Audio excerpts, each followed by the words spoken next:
I watched through the kitchen window as my sister Melissa dumped the ceramic urn into the garbage bin like it was yesterday's takeout.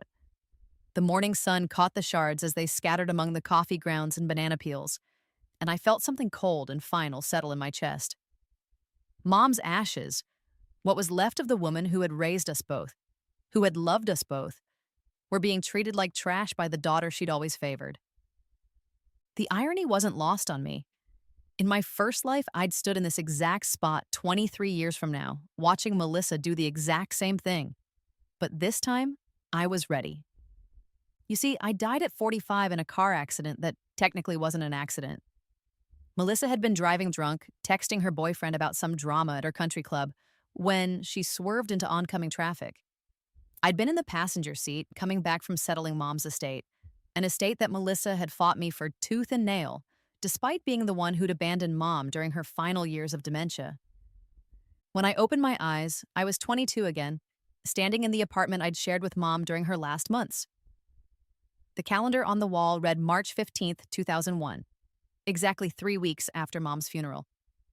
I had all my memories intact, 45 years of wisdom crammed into my young body, and most importantly, I knew exactly what Melissa was planning to do. In my previous life, I'd been too naive, too trusting. I'd believed that grief affected people differently, that maybe Melissa's coldness was just her way of coping. I'd watched her throw away Mom's things, sell the house we'd grown up in to fund her shopping addiction, and systematically erase every trace of the woman who'd given birth to her. I'd protested weakly, but I'd been overwhelmed by my own grief and my ingrained habit of deferring to my older sister. Not this time. This time, I had an unfair advantage. I knew every move she was going to make before she made it. And I had something else, too. Something I'd discovered in those final moments of my first life as I lay dying in the twisted metal of Melissa's BMW. I'd always been lucky, unnaturally so, but I'd never realized that my luck was actually a gift. A gift that rewarded kindness and punished cruelty with cosmic precision. Now, watching her desecrate Mom's final resting place, I felt that familiar tingle in my fingertips. The universe was listening, and it was as angry as I was. But let me back up and explain how we got here, because the story of Melissa's cruelty didn't start with Mom's death. It started the day I was born. Melissa was 8 when I came along, and according to every family story I'd ever heard, she'd never forgiven me for existing. While other big sisters might feel protective or proud, Melissa saw me as competition for resources that she believed belonged entirely to her. Mom and Dad tried to be fair, but Melissa was cunning even as a child. She learned quickly how to manipulate situations to make me look bad. I remember being 5 years old and finding my favorite stuffed rabbit with its head torn off, stuffing scattered across my bedroom floor. When I ran crying to Mom, Melissa was right there with crocodile tears, claiming I'd destroyed it myself in a tantrum and that she'd tried to stop me. Mom believed her, of course. Melissa was 8 years older, more articulate, and had perfected the art of looking innocent while chaos erupted around her. The pattern continued throughout our childhood. My homework would mysteriously disappear before important projects were due. My birthday parties would somehow conflict with Melissa's dance recitals or tennis tournaments, forcing Mom and Dad to split their attention. When I made friends, Melissa would find ways to turn them against me, telling them embarrassing stories, spreading rumors, or simply charming them away with her practiced smile and designer clothes. Dad worked long hours at his law firm and traveled frequently for business. When he was home, he was either exhausted or focused on Melissa's achievements. She was captain of the debate team, valedictorian, homecoming queen, everything a father could want in a daughter. I was quiet, bookish, and prone to disappearing into corners with a novel. Easy to overlook, easier to dismiss. Mom tried to balance things, I think, but Melissa was skilled at playing the victim whenever Mom showed me attention. She'd develop mysterious headaches or claim I'd said something hurtful to her, and suddenly Mom would be focused on comforting her again. I learned early not to compete. It was easier to be invisible than to constantly lose. Things got worse when Dad died in my junior year of high school. Heart attack at 52, brought on by years of stress and too many business dinners. Suddenly, it was just the three of us, and Melissa saw Dad's death as an opportunity to finally get rid of me entirely.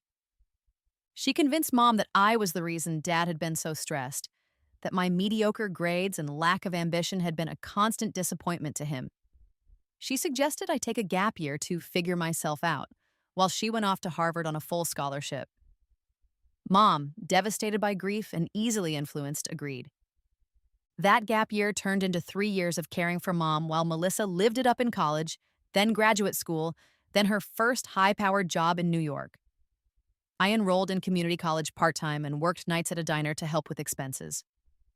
When Mom started showing signs of dementia, I was the one who took her to doctor's appointments, managed her medications, and eventually moved in with her full-time. Melissa visited twice during those 5 years. Twice. Both times, she spent the entire visit critiquing my caregiving and making Mom feel guilty for being a burden. She'd sweep in wearing designer outfits and expensive perfume, kiss Mom's cheek, and spend an hour detailing her fabulous life before finding an excuse to leave. Mom would be depressed for weeks after each visit, convinced that she was disappointing her successful daughter. When Mom's condition worsened and she needed round-the-clock care, I quit my job to be with her. Melissa sent a check once, a pathetically small amount that barely covered a week's worth of medical supplies, and then radio silence. She didn't call on Mom's birthday. She didn't send a Christmas card. She certainly didn't offer to help with the crushing medical bills or the emotional toll of watching our mother fade away piece by piece. Mom died on a Tuesday in February, quietly in her sleep while I held her hand. I'd been awake for 36 hours straight, monitoring her breathing, adjusting her pillows, playing her favorite classical music on repeat. Her last coherent words had been my name, not Melissa's. I called Melissa to tell her Mom was gone. She answered on the fifth ring, clearly annoyed at being interrupted during what sounded like a dinner party. When I told her the news, there was a pause, then, well, I suppose that's for the best. She wasn't really living anymore, was she? No condolences, no offer to help with arrangements, no acknowledgement that I'd just lost the most important person in my life. She showed up for the funeral, of course, playing the grieving daughter for the small crowd of Mom's remaining friends and distant relatives. She wore black Chanel and had her makeup done professionally to achieve the perfect look of elegant sorrow. She gave a beautiful eulogy about what a wonderful mother we'd had, how much she'd learned from her, how grateful she was for all the sacrifices Mom had made. I sat in the front row, listening to this fiction, and felt something break inside me. Not just my heart, though that was certainly shattered, but something deeper. Some fundamental trust in fairness, in justice, in the idea that good people get rewarded and bad people face consequences. After the service, Melissa approached me with her lawyer-approved sympathy face.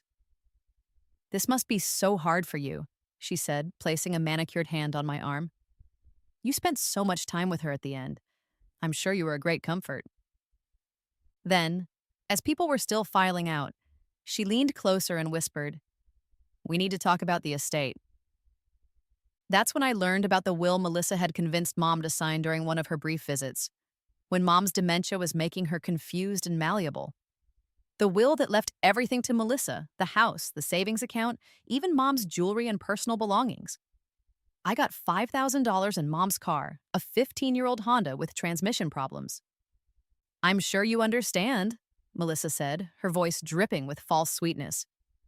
"I am the older daughter, and I have more financial responsibilities. Mom knew I'd handle everything properly." I was too stunned to argue, too crushed by grief to fight. In my first life, I'd accepted it. I'd taken my $5,000 in Mom's dying car and watched Melissa sell everything else to fund her lifestyle upgrade. I'd watched her throw away 40 years of family photos because they took up too much space. I'd watched her donate Mom's clothes to charity without even checking if I wanted anything as a keepsake. But the ashes were supposed to be different. Mom had been clear about her wishes, even in her confused final days. She wanted to be cremated and have her ashes scattered in the garden behind our childhood home. The garden where she'd taught us both to plant flowers, where we'd had picnics and birthday parties and countless quiet moments together. Melissa had agreed to this in front of the funeral director, nodding solemnly and promising to coordinate with me about the scattering ceremony. But then she'd taken the urn and disappeared back to her life in Manhattan, claiming she needed time to process everything before we could move forward with Mom's final wishes. Days turned to weeks. My calls went to voicemail. My emails were answered with brief, dismissive responses about how she was working through the grief and would be in touch soon. That's when I decided to drive to New York and confront her in person. In my first life, I'd arrived to find her apartment in chaos, boxes everywhere, packing materials scattered across the floor. She was moving to a bigger place in Soho, and Mom's urn was sitting on a side table like a decorative object, surrounded by expensive candles and art books. "Oh, good, you're here," she'd said when she opened the door. "I'm so swamped with this move. Can you believe the amount of stuff I've accumulated?" I'd asked about the scattering ceremony, and she'd waved her hand dismissively. "I've been thinking about that," she'd said. "It seems so morbid, doesn't it? Standing around throwing dust into the dirt? I think Mom would want us to move on, don't you?" When I'd pressed her, she'd gotten annoyed. "Look, I know you're attached to all this sentimental stuff, but some of us have to live in the real world. I've got a career, responsibilities. I can't drop everything to play out some fantasy about perfect closure." That's when I'd seen the garbage bag by her door, stuffed full of what looked like paperwork and personal items. My heart had sunk as I recognized some of Mom's things mixed in with Melissa's discarded belongings. "Are those Mom's?" I'd started to ask. "Just some old papers and junk," Melissa had interrupted. "Nothing important. The building's donation pickup is tomorrow, so I'm trying to clear everything out." I'd spent the night on her couch, and the next morning I'd watched through the window as she'd thrown bag after bag into the building's dumpster, including, I'd realized with horror, the bag that contained Mom's urn. When I'd confronted her, she'd shrugged and said, "It was just ash, you know. Mom isn't in there. She's gone. Keeping that stuff around isn't going to bring her back." The casual cruelty of it had destroyed me. I'd spent the next 23 years of my first life trying to rebuild some sense of family, some connection to my mother's memory, while Melissa lived her perfect life with her perfect apartment and her perfect career. She'd gotten married to a hedge fund manager, had 2 beautiful children, and bought a house in the Hamptons. She'd become exactly the person she'd always wanted to be, and the cost had been our mother's dignity and my sense of belonging in the world. But now I was back and I knew exactly what was coming. This time, I was ready. The morning after I watched her throw Mom's ashes in the trash, I knocked on Melissa's door with a plan that had been 23 years in the making. She answered wearing a silk robe and holding a mimosa, clearly hungover from whatever social event she'd attended the night before. Her Manhattan apartment was exactly as I remembered it, all white furniture and expensive art designed to impress rather than comfort. "Oh," she said, not bothering to hide her annoyance. "It's you. What are you doing here?" "I came to talk about Mom's things," I said, keeping my voice steady, "and about the scattering ceremony." She sighed dramatically and let me in, already mentally preparing her list of excuses. But I wasn't the same broken, grieving girl she'd dismissed before. I was 45 years old inside, with decades of experience and a supernatural gift that was practically humming with anticipation. "Look," she said, settling into her designer armchair like a queen holding court. "I know you're upset about Mom, but you need to understand that I'm dealing with this in my own way. I have obligations, responsibilities." "I saw you throw the urn away," I said quietly. She paused mid-sentence, her mimosa halfway to her lips. For just a moment, her mask slipped, and I saw the real Melissa, cold, calculating, and utterly without remorse. Then the mask was back in place.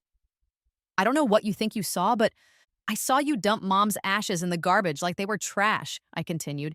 "I saw you throw away 5 years of caregiving, 45 years of motherhood, like it meant nothing to you." She set down her glass and leaned forward, her voice dropping to the tone she'd perfected for intimidating opposing counsel. "Let me explain something to you, little sister. Mom is dead. She's not coming back. Clinging to dust and ceramic isn't going to change that. Some of us choose to honor her memory by living our lives fully instead of wallowing in grief." "Is that what you call it?" I asked. "Living fully? Because from where I'm standing, it looks like you spent the last 5 years abandoning her, and now you're erasing her like she never existed." Melissa's eyes flashed with anger. "I didn't abandon anyone. I had a life to build, a career to maintain. Not everyone can afford to play the martyred caregiver, you know." Someone had to be successful enough to handle Mom's affairs properly.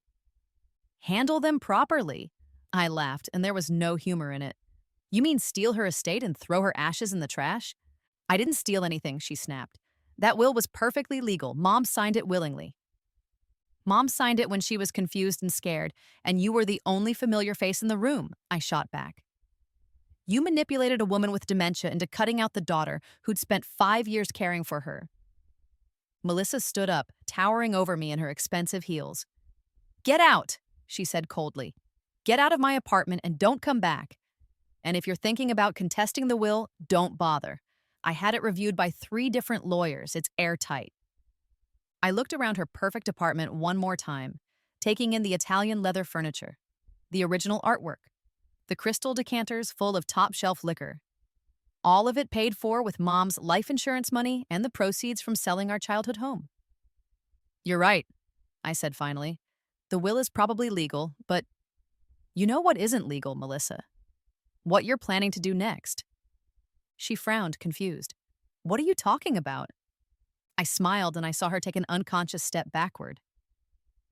Tax fraud, I said simply.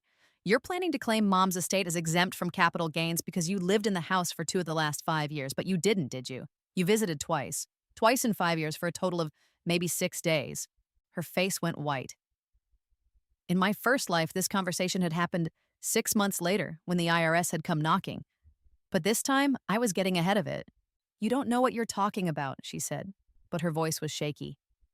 I know you're planning to file fraudulent paperwork, I continued. I know you've already started preparing the documents. And I know that when the IRS investigates, and they will investigate, because someone's going to tip them off, they're going to find a very interesting pattern of deception.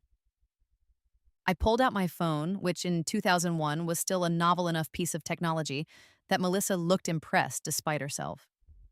See, I've been keeping very careful records. Every day you didn't visit. Every time you ignored Mom's calls. Every medical bill you didn't help pay. Every night I stayed up with her while you were at some gala or charity auction. Those records don't prove anything, she said, but she was backing toward the kitchen now, her confidence crumbling. Maybe not by themselves, I agreed, but combined with the witness statements from Mom's doctors, her neighbors, the people at the pharmacy who never saw you even once. Well, I think the IRS might find it very interesting that you claim to be Mom's primary caregiver while someone else has 5 years of documented evidence showing they were actually doing the job. Melissa's mouth opened and closed like a fish. She'd built her entire plan around the assumption that I was too naive and too broken by grief to cause problems for her.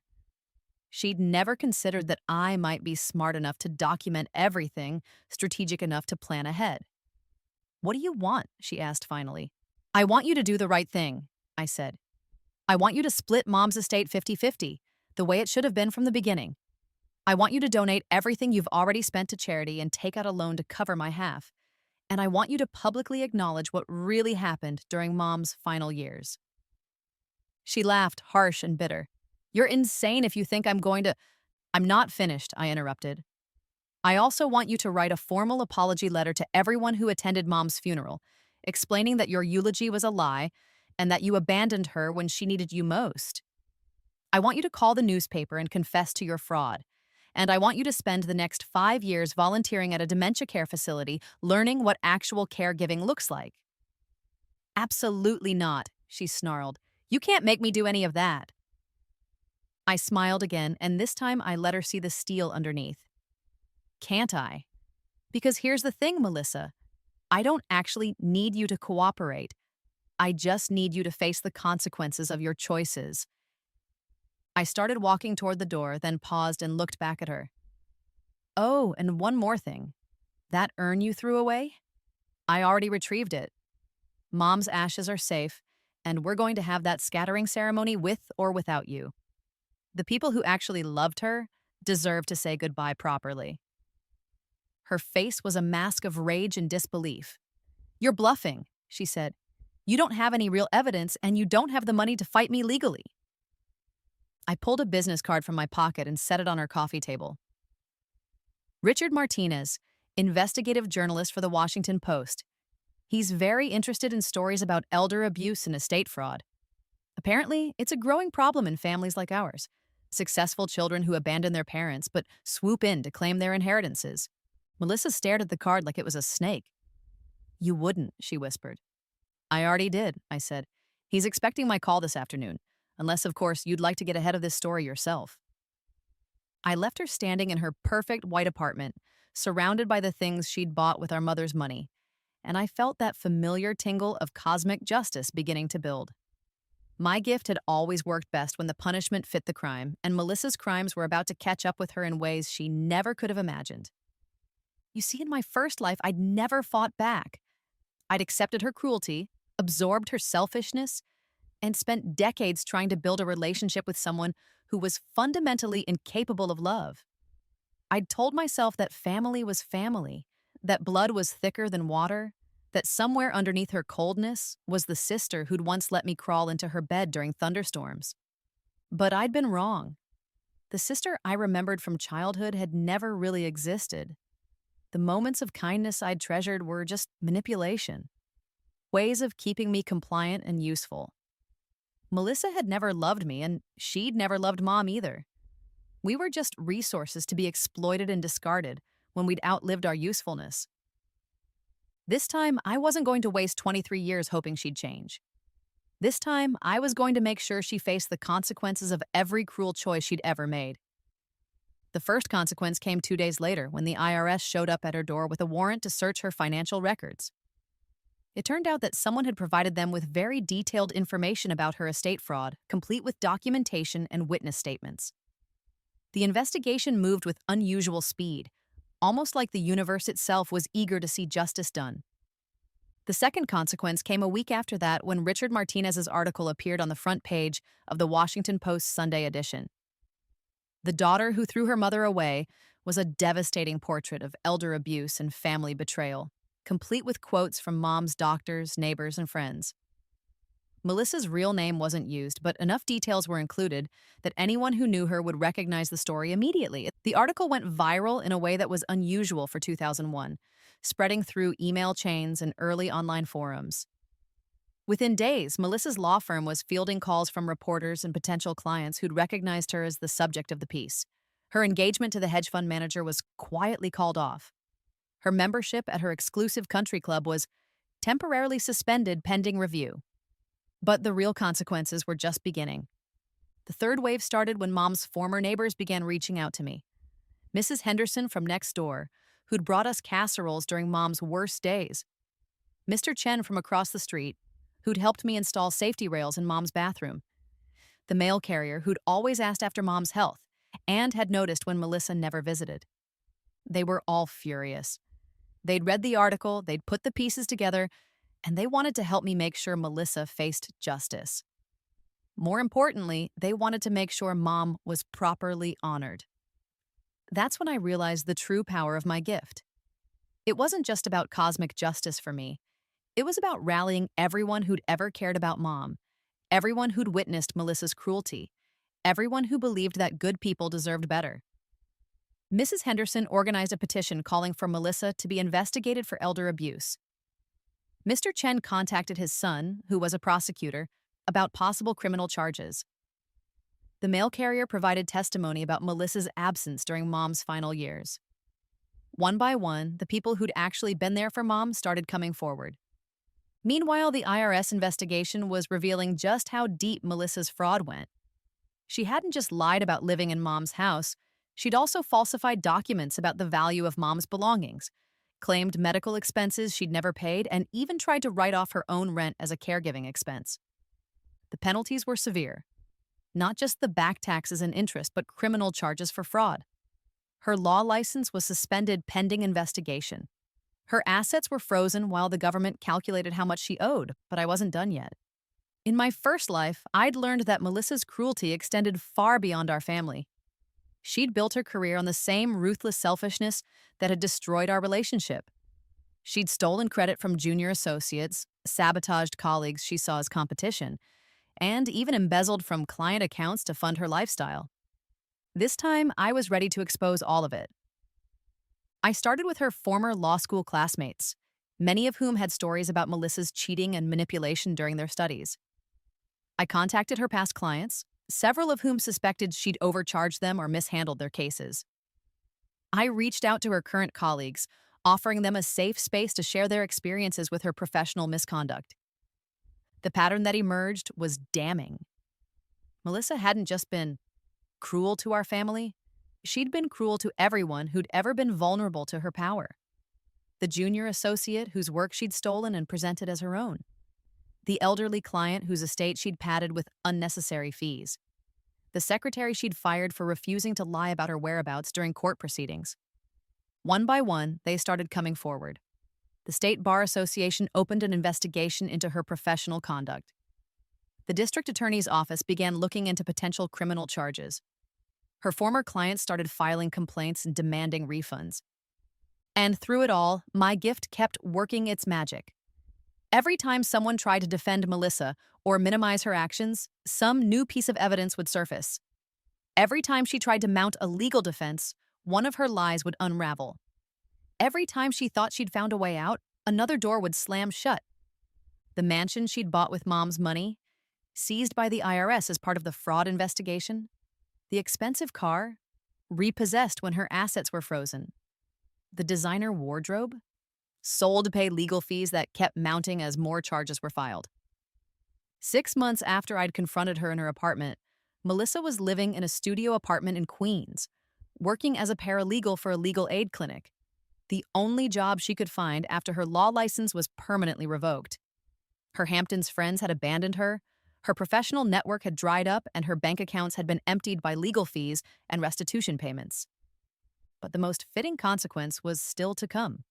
As part of her plea agreement with the district attorney, Melissa was sentenced to 5 years of community service at a dementia care facility.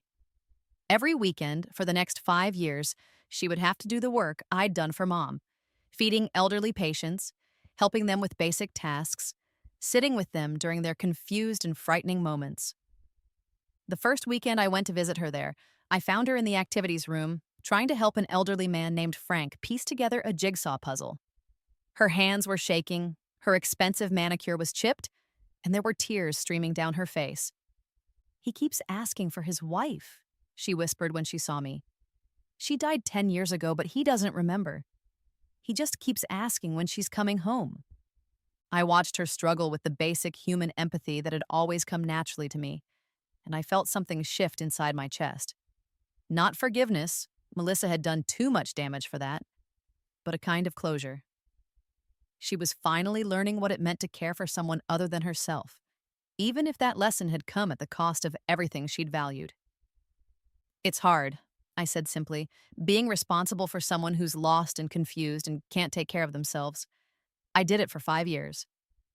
She looked up at me with red-rimmed eyes. "How did you stand it? How did you not go crazy?"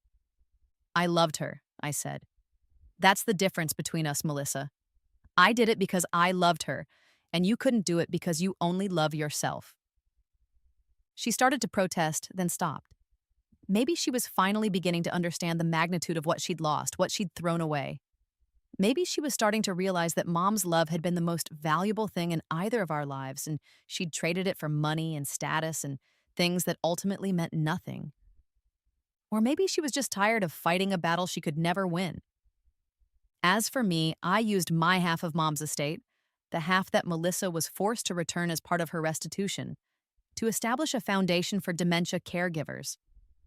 The Margaret Sullivan Foundation provides financial support, respite care, and emotional counseling for families dealing with Alzheimer's and other forms of dementia. It ensures that no one has to face what I faced alone, and that elderly patients receive the dignity and care that everyone deserves. We held Mom's scattering ceremony on a beautiful spring day, exactly 1 year after her death. Mrs. Henderson was there, and Mr. Chen, and the mail carrier, and dozens of other people who'd actually known and cared about Mom during her lifetime.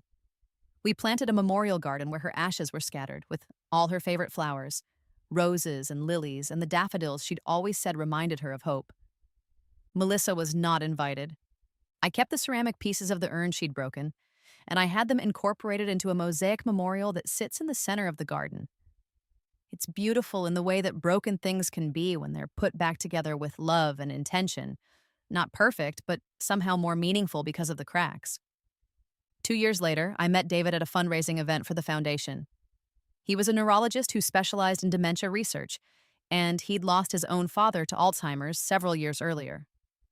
We bonded over our shared experience of caregiving, our mutual dedication to preventing other families from suffering alone, and our belief that love was more important than anything money could buy. We married in the memorial garden, surrounded by the flowers Mom would have loved, and the people who actually understood what family meant. It wasn't the life I'd planned in either of my lifetimes, but it was better than anything I could have imagined. Melissa finished her community service 5 years later, and I heard through mutual acquaintances that she'd actually requested to continue volunteering at the dementia center beyond her court-mandated sentence. She'd never reached out to apologize or try to reconcile. I suspected she was too ashamed or maybe too afraid of facing the full magnitude of what she'd done. But sometimes I would see her there when I visited other patients through the foundation's outreach program. She'd be reading to an elderly woman who thought she was her daughter, or helping a confused man find his way back to his room, or just sitting quietly with someone who had no visitors and no family left to care about them. She looked older than her years, worn down by the weight of consequences she'd never anticipated.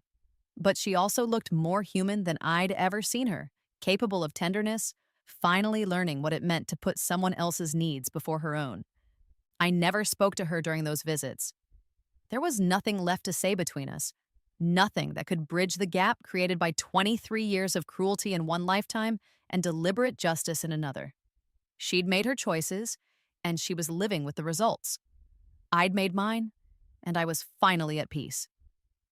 10 years after Mom's death, I received an unexpected letter. It was from Melissa, written on plain stationery and handwriting that looked shaky and uncertain. "Dear Sarah," it began, "I know I have no right to contact you after everything I've done. I know there's nothing I can say that will undo the hurt I caused you and Mom. But I wanted you to know that I finally understand what I lost when I chose selfishness over love.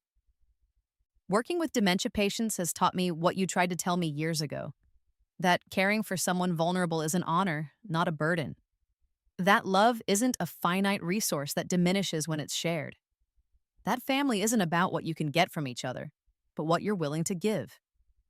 I don't expect forgiveness. I don't deserve it. But I wanted you to know that Mom's memory lives on in the work I do now, in the small kindnesses I try to show every day to people who need care. I can never give back the years I stole from her, but I can spend the rest of my life trying to be the daughter she deserved. I saw the article about your foundation in the newspaper. I'm so proud of what you've built, how you've turned our tragedy into something that helps other families. That's the kind of person Mom raised you to be, and I'm sorry it took me so long to see it. I don't expect a response to this letter. I just wanted you to know that somewhere in my selfish heart, I always knew you were the better daughter. You were the one who deserved her love, her trust, her final years. I'm sorry I took that away from both of you. With regret and respect, Melissa." I read the letter 3 times, sitting in the memorial garden as the sun set behind Mom's favorite rose bushes. Then I folded it carefully and put it away in a box with other important documents. Not because I was ready to forgive, but because it felt like the final chapter of a story that had taken 2 lifetimes to resolve. Melissa had finally learned what I'd always known, that love given freely is the only thing that matters, that cruelty always carries a price, and that some actions create consequences that echo across decades.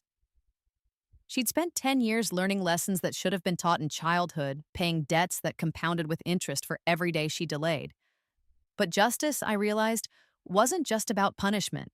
It was about balance, about making sure that good people got the recognition they deserved, and that bad choices led to appropriate consequences.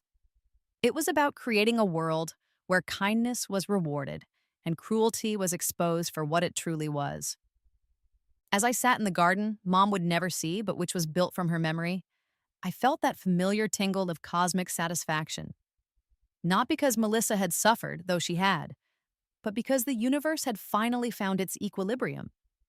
Mom's love was being honored through the foundation. Her memory was being preserved by people who'd actually known her. And somewhere in Queens, her other daughter was learning what it meant to care for someone other than herself. It had taken 2 lifetimes, but justice had finally been served. And in the end, that was enough. 20 years later, as I write this story from the porch of the house David and I built near the memorial garden, I can see Melissa through the window of the dementia center across the street. She's in her 70s now, still volunteering 3 days a week, still trying to make amends for choices she can never undo.